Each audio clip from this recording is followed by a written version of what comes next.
holding you back from touching the sky? What's holding you back? You gotta fly like an eagle and go high. But what's holding you back? Holding you back from touching the sky. Oh, holding you back. You finally gotta reach for the sky. I was born to succeed, not to be a spoken the real. Told myself there's more to this than just waking up when I feel. So I made a commitment to turn my earnings up. Couldn't see myself as an employee that still couldn't. Looked in the mirror, saw a spark in my eye. Knew I had to hustle and stop living a lie. I packed my dreams in a suitcase, took the first train. I'm headed for the horizon with success is no doubt. What's holding you back?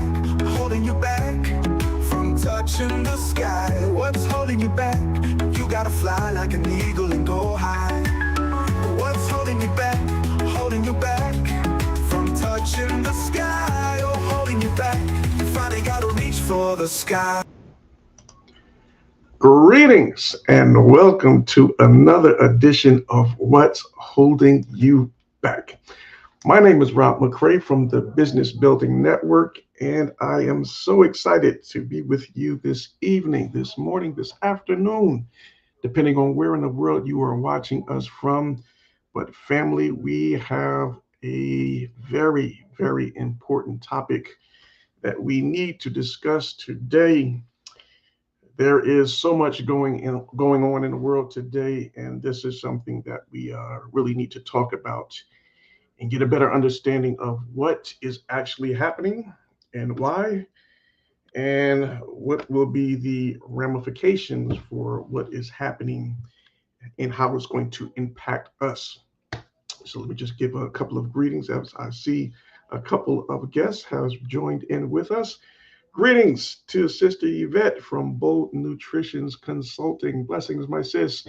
Thank you so much for joining us. Yes, happy to have you as always. And please, as you're jumping on board, please leave us a comment in the chat. Let us know where you're tuning in from. We would love to acknowledge you and welcome you to the broadcast. So as stated previously, yes, this is a very important discussion in which we're going to be having today, as we're going to be talking about how will the impact of this war that is going on in Iran affect our fuel and energy prices, and how much will we see a rise in those costs, and many other things that are going to coincide with that. So we're going to talk about that in just a little bit. But yeah, I really wanted to share this information with you guys last week, but unfortunately my schedule did not permit us to go live last week. So we'll have to bring it to you now. A little late, but better late than never, right?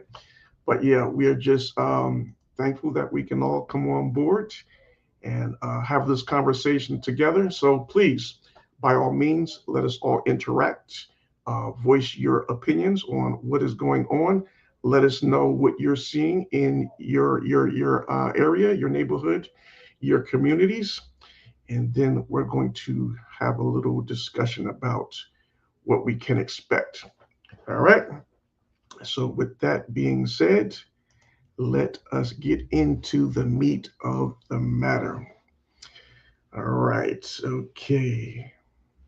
All right. So as we jump into this discussion, let us give you a little context as to what's really going on, who are the major players or the major figures in what is happening, and what we can expect to see in going forward. So let me just pull up my slides real quick. All right, here we go. All right.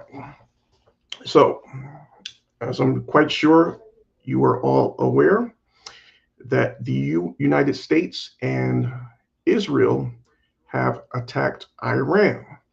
And this is the second attack that they have done to Iran in the course of the last 8 months. So if you remember, back in June of 2025, they did the same attack on Iran at that time, and that was known as the 12-day war, right?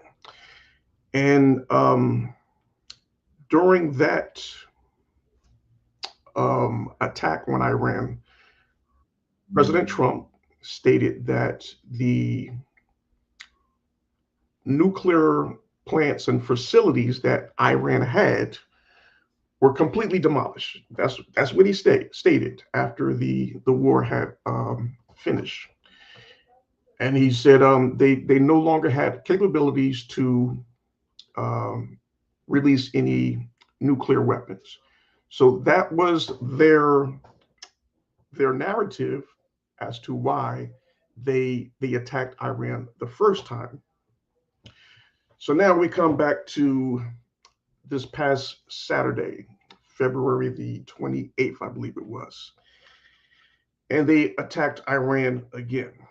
All right, so this time they wanted to change up the narrative. So they went away from the narrative of saying that it was to take away their nuclear powers, but this was more of they had they had to see a change in the regime, meaning the leadership of the country. So that is why they stated why they went forth with these attacks this time. All right, so we just pull up my notes here as we go through this. All right, so first, so as you can see in this slide, the three major figures in this particular war. The first one you see is on your left is President Trump, the President of the United States. And right beside him is the Prime Minister for Israel, that is Benjamin Netanyahu. And the man on the right is the Ayatollah and the Supreme Leader of Iran. And his name is the Ayatollah Hosseini Khamenei. So, who is Ayatollah Khamenei? Well, he was an Iranian politician and he was a Shia cleric who served as the second supreme leader of Iran from 1989 until his assassination, which took place last Saturday, February the 28th of 2026. He previously served as the president of Iran from 1981 to 1989. So during this time of his assassination, he was not the president of Iran. He relinquished those duties in 89, right? So his tenure as the supreme leader, which spanned 36 years and 6 months, made him the longest serving head of state in the Middle East at the time of his death. He was also known by the title of Ayatollah, and he was considered one of the most powerful world leaders in the Shia Marja, meaning he is the highest ranking jurist in 12er Shia Islam, known as the Grand Ayatollah. So, what does that mean? So, as the supreme leader, he possesses the authority to issue religious rulings for followers who engage in emulation of their legal decisions based on expertise in Islamic law. So, what is the role of a supreme leader? Well, the supreme leader of Iran is the highest ranking political and religious authority, serving as the commander in chief of the armed forces and the head of state, with final authority over all major policies. This unelected, lifelong position directs the judiciary, legislature, and executive branches, determining the country's direction in nuclear policy, foreign affairs, and national security. So, understand the supreme leader has authority over the actual president of Iran. And being that he is the supreme leader, it's not just over the country of Iran, but for the whole entire Gulf region or the Middle East over there. So he is a very revered leader.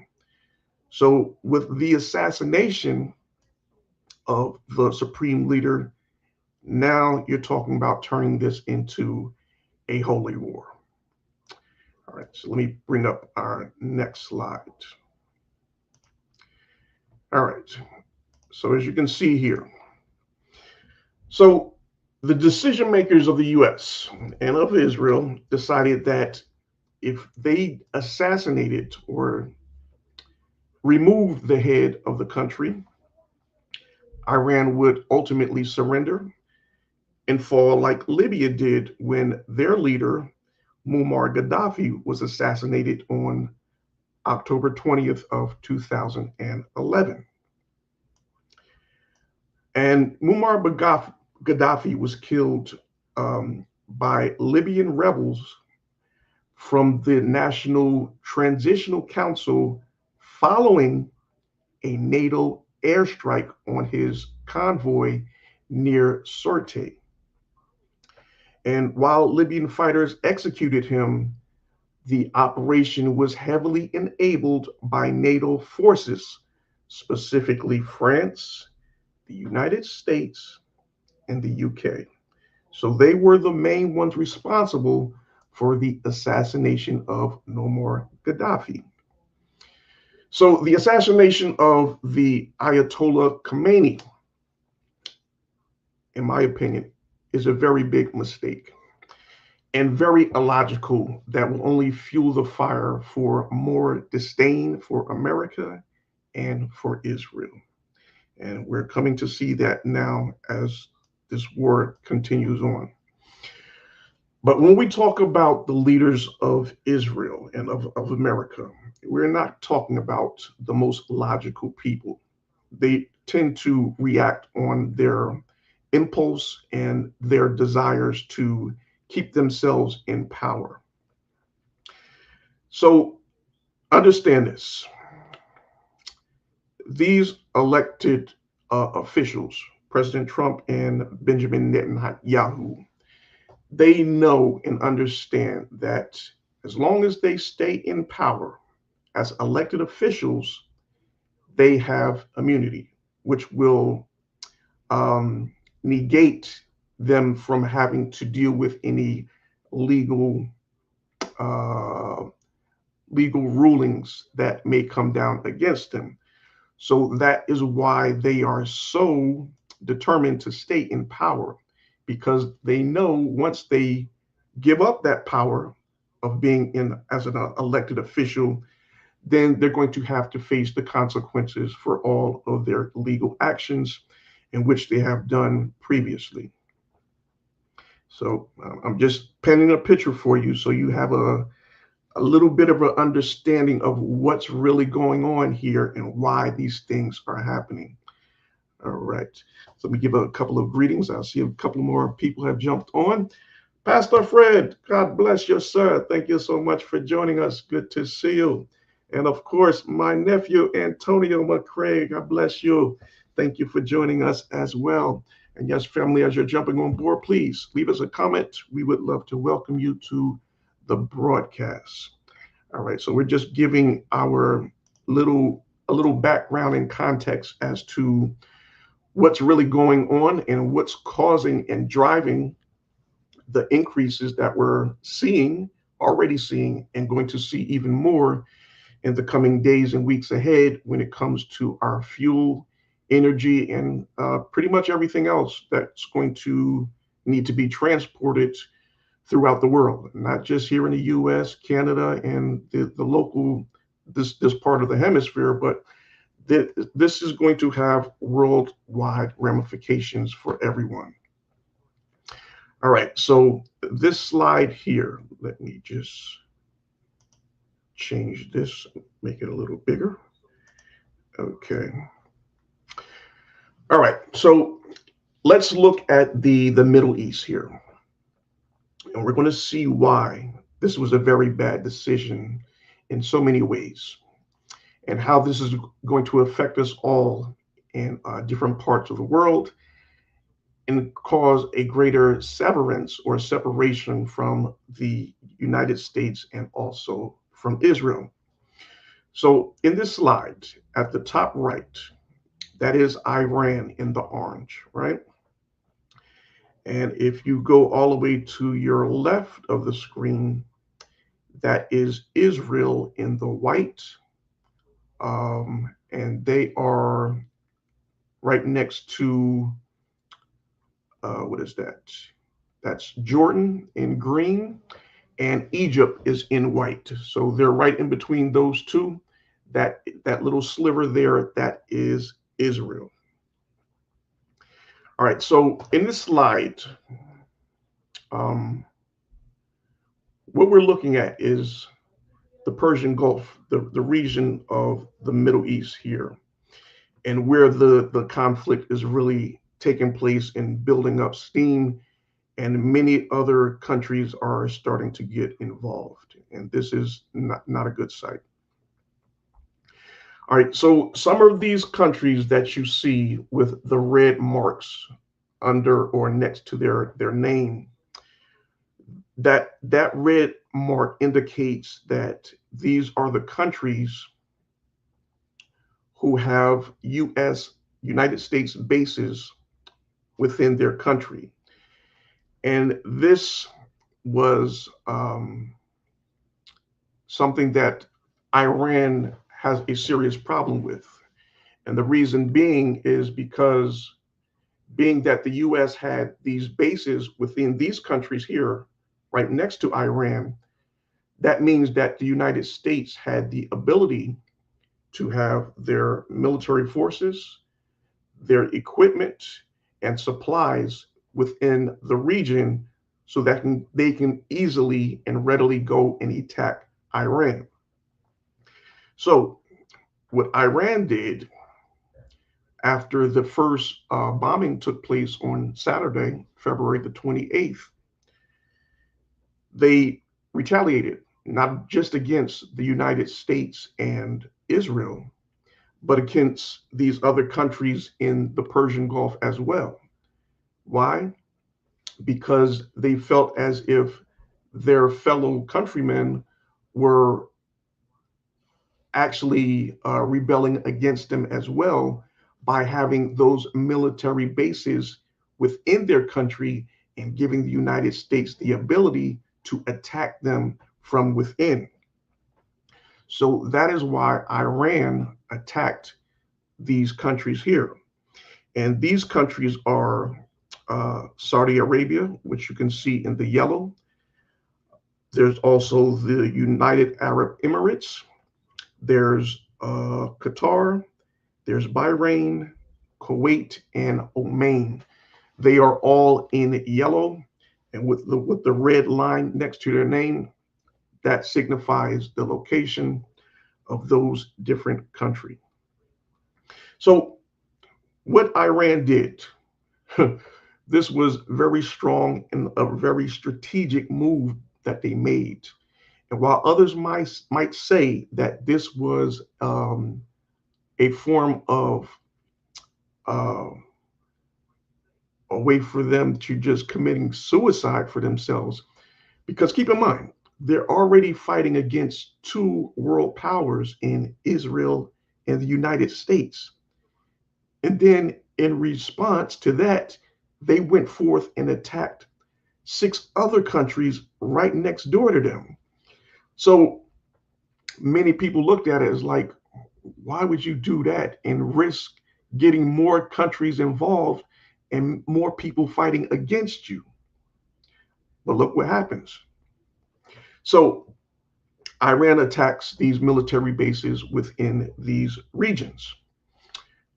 So now, when Iran does this and destroys these military bases within these countries in the Persian Gulf, now these countries have a decision to make, because when Iran retaliated against these countries in the Middle East, the United States did not come to their defense.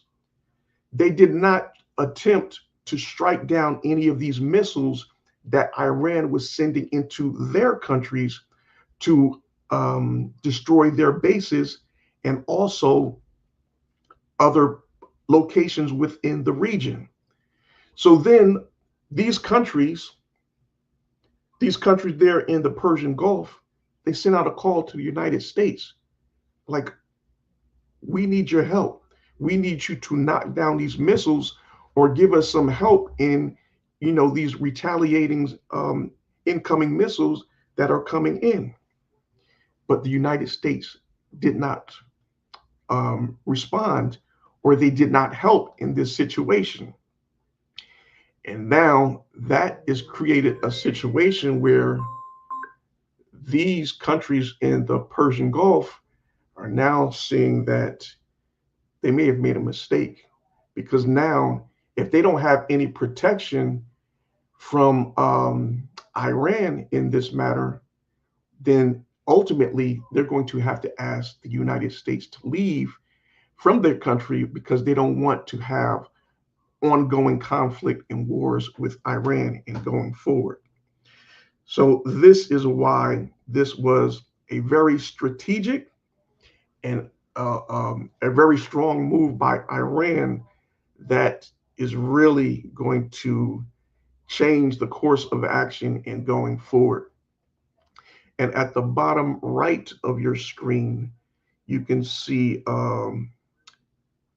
there's an image of a ship, and that ship represents the USS Abraham Lincoln, the um, aircraft crew in that part of the region. So there's another one I'm going to show you in the Mediterranean Sea, but this is the one that is here in the Arabian Sea, closer to Saudi Arabia. All right, let's go to our next slide. All right, so now we see, okay, now we see here in this slide, in the top left, we can see the other carrier group, which is the Gerald Ford, and they are in the Mediterranean Sea. And as you can see, the other countries there, all right, so we have Egypt, there on the left, right beside Israel. Then you have Iraq, and then you have Iran. So on the first day of airstrikes, the Iranian supreme leader was killed. And that was the main objective that the US and Israel had, as they thought that the country would totally collapse. And after this, the people within Iran would revolt and rise up and overthrow the local government. But this is not what happened. Ultimately, it is the direct opposite. For now, the people have come together, and now Iran has, um, solidified itself, and they are a country of great faith, and now they are willing and able to go all out in this war in invasion of their country, and they're not going to back down. So they're in it to the end, and they're just going to stand on those principles. Okay, all right. Let me pull up the next slide here now. All right, so now that this has happened, so Iran's strategy, because they already know that the carrier groups that were shown in the previous two slides, there's a collection of different ships, one in the Mediterranean Sea. Let me bring the slides back. One group here in the top left in the Mediterranean Sea, outside of Egypt and Israel, and the other carrier group is in the Arabian Sea, which is south of Saudi Arabia, Yemen, and Oman. So those are the two carrier groups that you have been hearing about, and that is where they are currently positioned. So Iran is playing the long game because they already know that the United States has a limited supply of arsenal or missiles that can actually knock down the missiles coming from Iran, right? So, in knowing that, Iran is figuring that the United States only has a maybe a 7 to 10 day supply of missiles before they run out, and then they will no longer be able to knock down any missiles or drones that Iran will be shooting off against either the United States or Israel. So that is their greatest defense mechanism. We're talking about the United States now. So their greatest defense mechanism is going to be taken away once their supply runs out. And they don't have a means to resupply these ships. So unless another aircraft carrier group comes in to take their place and position, then what's going to happen when they run out of ammunition? So this is a big dilemma. So when we talk about what's going to happen when they run out of their defenses, like I said, they either going to have to call in another carrier group, which we have not heard anything about that, or they're just going to have to retreat and fall back into a position in where they can take their ships out of harm's way from being attacked from the missiles and the drones coming out of Iran. And now we're starting to hear rumblings that the US is talking about putting actual troops on the ground in Iran. Oh boy. And that would be, oh man, that would be total chaos, dude. I don't even want to think about that. But hopefully, cooler heads will prevail before it gets to that point. And we'll just keep hope and prayer for the best. All right. So, in talking about the United States running out of ammunition or missiles to fire back and knock down those missiles and drones coming from Iran, I just stated some of the options that the U.S. has of either to call in another carrier group, which they have not done as of yet, and it would take at least a week to get back over there. So that's not going to happen. Or they're just going to have to retreat and fall back to a position where they will be out of harm's way of being hit by those incoming missiles. So then we say, well, what happens to Israel then? Because Iran is already hitting Israel at a consistent basis. Well, then Iran is going to really find out what they got themselves into. Because if the United States has to fall back and retreat, then Israel's going to be in big trouble because their Iron Dome has not been able to knock down the missiles coming in. So they're just going to be in a position where they're just going to have to bear the brunt of it and suffer the consequences. Oh, I'm just seeing a message come in. Let me just check this real quick. Okay. All right. For some reason, I can't open it up. All right. Sorry about that. Okay. So let me see. So, yeah, Israel's going to be in trouble.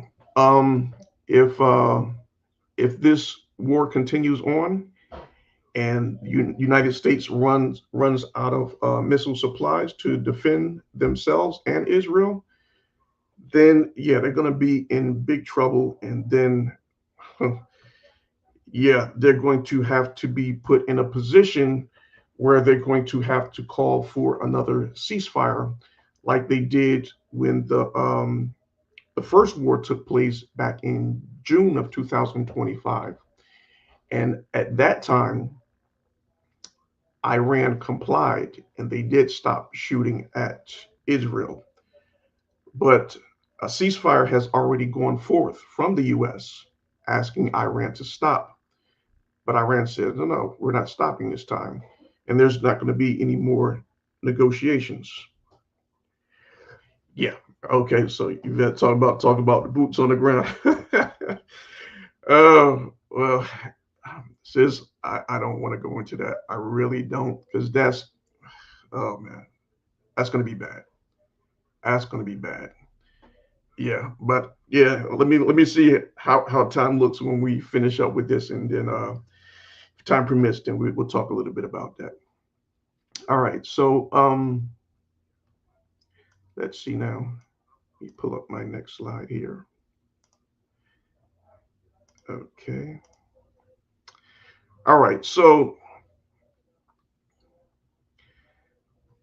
this slide here, this is another image of the Persian Gulf area here, and the major area in question and how this is going to impact us, because this is what we are mainly concerned about.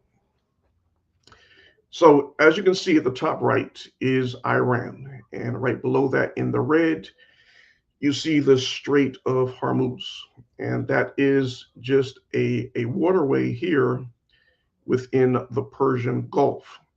And that little narrow section there where you see the arrow pointing, that is the part. Okay, all right. Everybody wants to hear about the boots on the ground.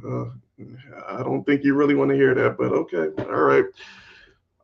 Yeah. So this arrow in the red here points to the Straits of Hormuz, and this is a very narrow waterway of the Persian Gulf there, in which the ships can come in and go out to go back out to the sea and make exports or imports to different countries, right? So Iran has already shut down this Straits of Hormuz and this area. So they're saying no more ships are coming into this waterway. So what does that mean? That means there is no more oil and fuel going in or coming out of this region. And this region, the Persian Gulf, makes up 20% of the fuel supply throughout the world. So this is going to be a major, major problem for everyone. So when we say, well, when Iran says that they're going to shut this waterway down and no cargo ships can come through there, then no type of supplies are going to be going through. So that's going to cause a chain reaction, which is going to cause an increase in our fuel, in oil supplies, and everything else.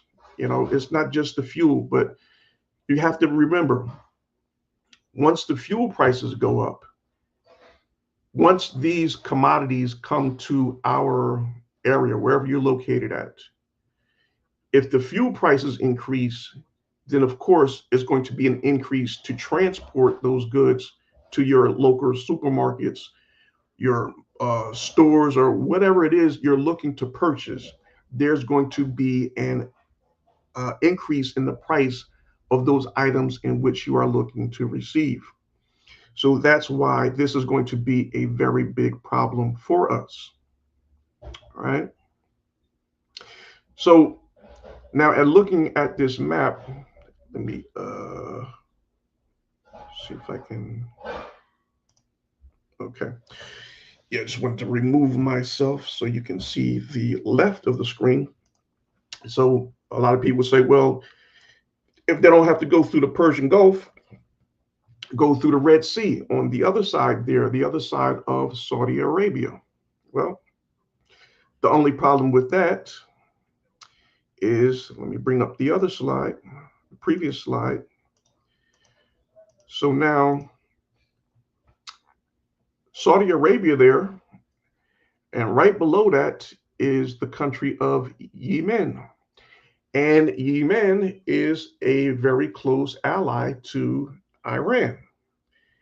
And Yemen will not allow any ships to go into the Red Sea as well. So now the entire region is going to be sealed off. There will be no imports or exports coming in and out of this region.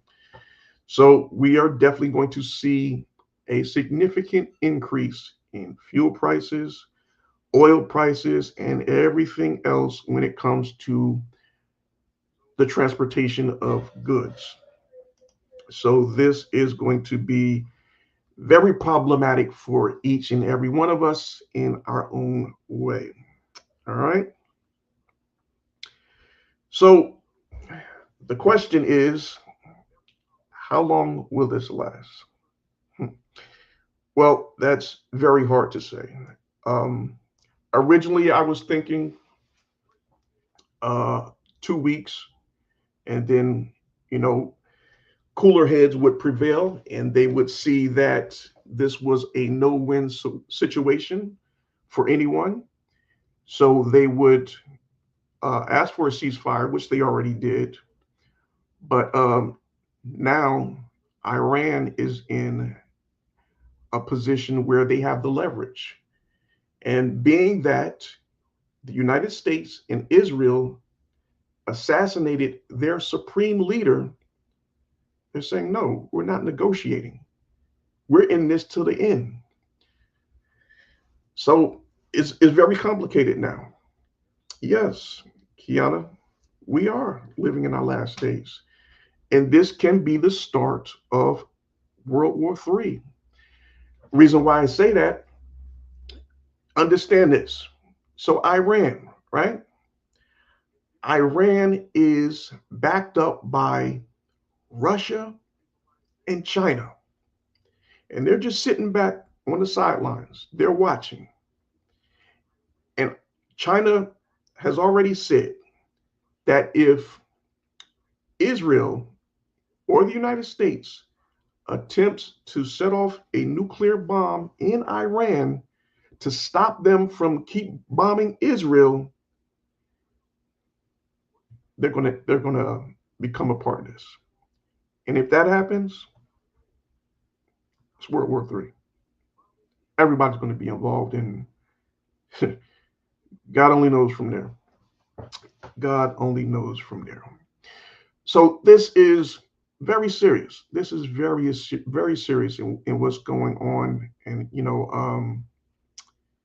we really have to pay attention to this, and pray for the best. Because yeah, this is very troubling. Um, I just don't like the direction that things are going, and you know that being that all of these other Persian Gulf countries are involved now, and they are already telling the United States that they want them to leave from the region. And you know the United States doesn't want to do that. And you know Israel doesn't want the United States to do that. So that's a problem. So if these countries in the Persian Gulf get the United States to remove themselves from that region, then Israel loses most of their protection there. So they're isolated, they're by themselves. And then you're really going to start to see these other countries go attack Israel and punish them for all of the things in which they have done previously. So, this can be very, very bad. Yeah. All right. So let me go back to the fuel prices and what we are, what we can expect in going forward. All right. All right. So as of Monday, March 2nd, oil prices surged by over 5 to 7%, with some reports indicating that we could see an increase of up to 13%. All right, United States crude reached around $70 per barrel, and several economists are saying that prices could go up to $100 per barrel in the coming weeks. That's not far fetched. All right, and possibly even going up to $200 per barrel the longer this conflict continues. So, what does $200 a barrel look like at our gas tank? At a fuel pump, you're looking at paying $7 to $8 per regular gas. So, for all you truck drivers out there, Antonio and myself, you're looking about $9, $10 a gallon. So, those are the things that we are looking at as this conflict goes on. All right, so as of right now, we can expect to see a 10 to 30 cent jump in the prices at the pump. So tell me, family, how much are you seeing an increase in your actual fuel prices that you're seeing now? As of now, as of today, March 4th, the average price for regular gas in New Jersey is about $3.08. About 2 weeks ago, it was to what, 269, 279, somewhere about. So yeah, we're already over that 30 cent threshold. So it's only going to keep going up from here the longer this conflict continues. So those are just some things that we need to be aware of, and you know, just hope for the best. I mean, I would love to tell you, prepare yourselves, but this is, sorry, this is something that is really out of our control. We really don't have any, trying to, oh, I'm sorry, just trying to, okay, come back on the screen. Yeah, yeah, I would love to say, yeah, just protect yourself and make preparations. But how you going to make preparations to do anything, to solve or position yourself to be in a better place? We have no control over the the increase in prices and fuel and every other thing that we're going to be getting from the stores and stuff. We can't control that. So we just have to hope and pray that cooler heads will prevail and these people will come to their senses in some kind of way. All right. So Antonio says, $4.65 a gallon for diesel. Yeah, wow. Yeah, so that's I think last week I paid what, about 389, 399. Wow, that's almost $1 jump. Wow. Yeah, so it's coming. It's coming. Yes, Kiana. Lord have mercy. All we can do is pray, pray, and hope for the best. These are some tumultuous times in which we're going through, and it's very unfortunate that we have to suffer the consequences of some unreasonable people that are in the positions of power, but it is just the time in which we are currently living in. So all we can do is, do our best, keep living our daily lives, and keep positioning yourself to make improvements. Don't get so caught up in what's going on that you forget about your main objectives in life and what your responsibilities and your priorities are. Because, like I said, there's nothing that we can do about what is going on over there.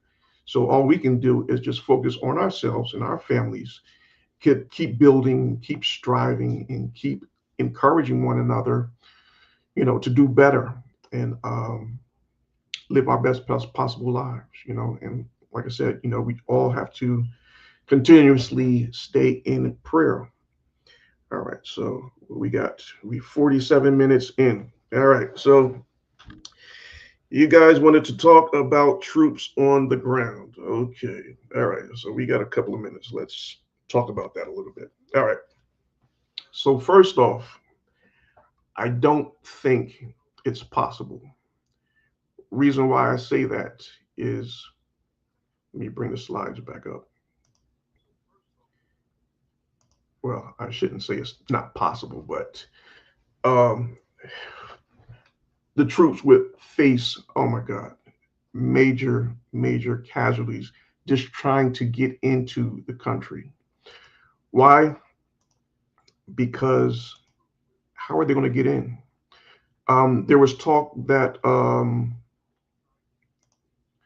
There was talk that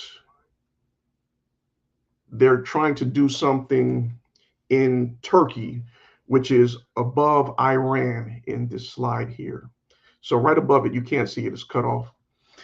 But they're trying to set up something where they can come through Turkey and then go into Iran from there. But I do not believe that the people in power in Turkey will allow the U.S. to do so. I hope they don't. I really don't.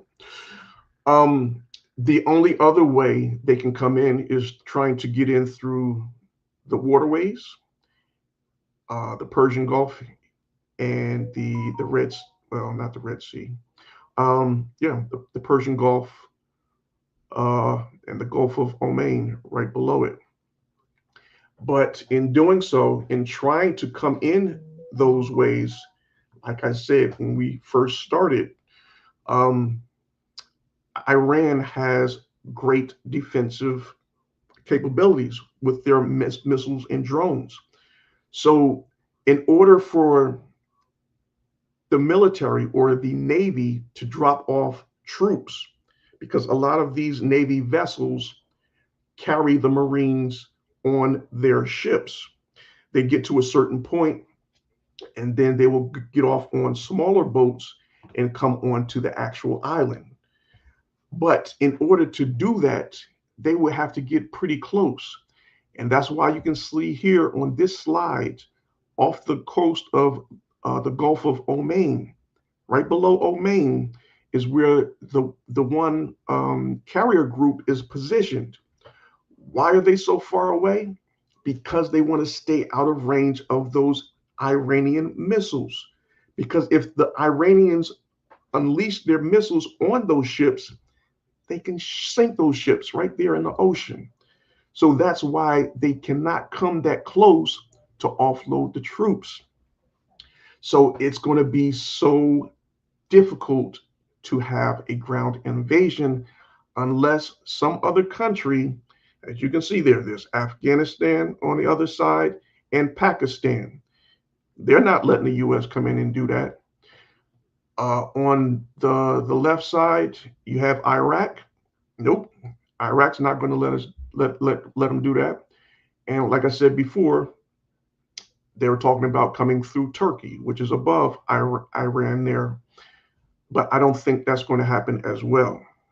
So yeah, it's a big problem, um, and there would be so many casualties even before they actually got to the country of Iran and trying to put ground troops over there.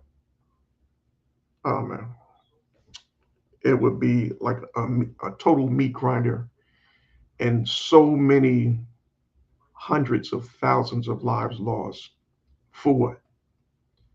What is your end game? What is your goal? What are you looking to accomplish by doing this? You already stated initially when you did the first strikes in in June of 2025, you stated your objective was to eliminate their nuclear facilities. You said you completed that.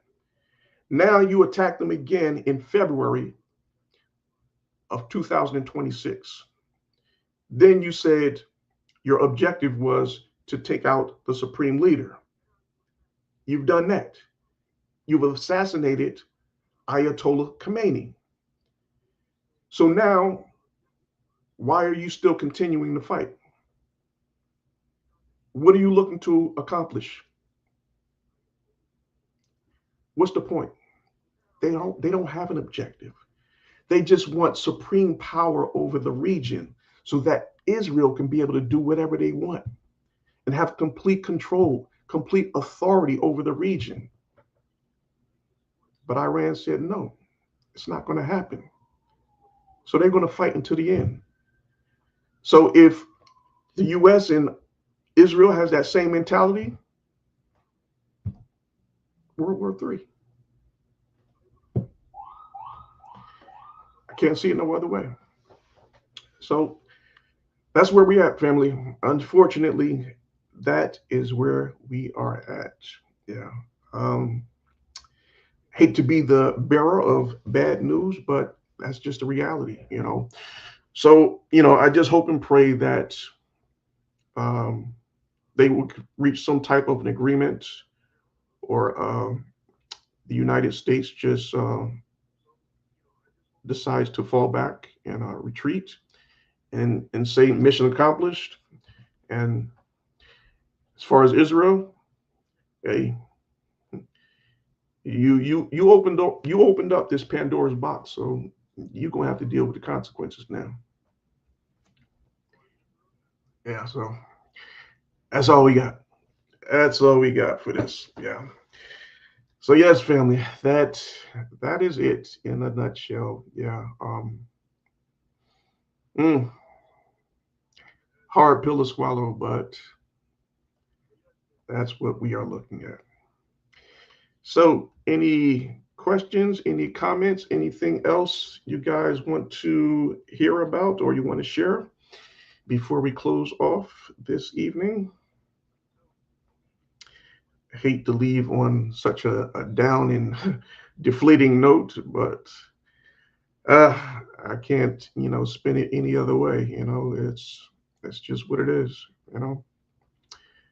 But yeah, like I said, all we can do is be prayerful and hope for the best, and wish that cooler heads shall prevail. All right. So we're going to close things out. Yes, sis, you have a blessed day as well. I want to thank you all for joining us and being a part of the discussion this evening. Kiana, good to see you. A long time, long time. Yes, good to see you. And yeah, thank you all for participating and being a part of the broadcast. Please, by all means, share this out. And if you have not already done so, please subscribe to our YouTube channel. As you can see, the URL scrolling across the bottom of the screen. So leave us a couple of likes, hit that share button, share this information out. It is something that we all need to be aware of, and try to position ourselves in the best possible way in which we can. All right. So I'm going to close it out for today. But once again, my name is Rob McCray from the Business Building Network. Thank you so much for watching, and we look forward to seeing you next Wednesday at 6 p.m. Eastern Time, right here on What's Holding You Back.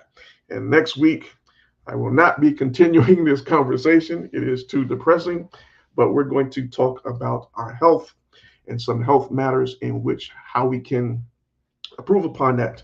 So look forward to speaking with you guys about that next week. So be sure to join us for that next week. All right. God bless. Be safe and may the covering of the Lord be with you always. Take care. What's holding you back? Holding you back? Touching the sky. What's holding you back? You gotta fly like an eagle and go high. What's holding you back? Holding you back from touching the sky. Oh, holding you back. You finally gotta reach for the sky. I was born to succeed, not to be a spoke in the wheel. Told myself there's more to this than just waking up when I feel. So I made a commitment to turn my earnings up. Couldn't see myself as an employee that still couldn't. Looked in the mirror, saw a spark in my eye. Knew I had to hustle and stop living a lie. I packed my dreams in a suitcase, took the first train out, headed for the horizon with success is no doubt. What's holding you back? Holding you back from touching the sky. What's holding you back? You gotta fly like an eagle and go high. What's holding you back? Holding you back from touching the sky. Oh, holding you back. You finally gotta reach for the